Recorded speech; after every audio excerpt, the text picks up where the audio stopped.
السلام عليكم ورحمة الله تعالى وبركاته، ونحن في شرح الأحاديث النبوية الشريفة.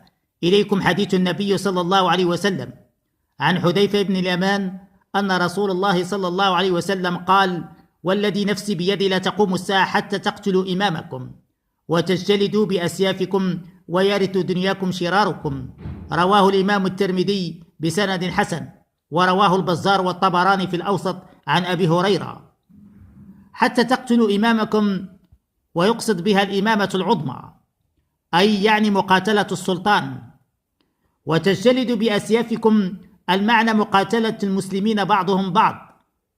ويرث دنياكم شراركم، أي يأخذ الظلم الملك والمال، بأن هذه الفتنة تقع من أجل ترك الأمر بالمعروف والنهي عن المنكر، على أنه من أمر بالمعروف ونهى عن المنكر فهو الذي وصفهم الله بخير الأمة.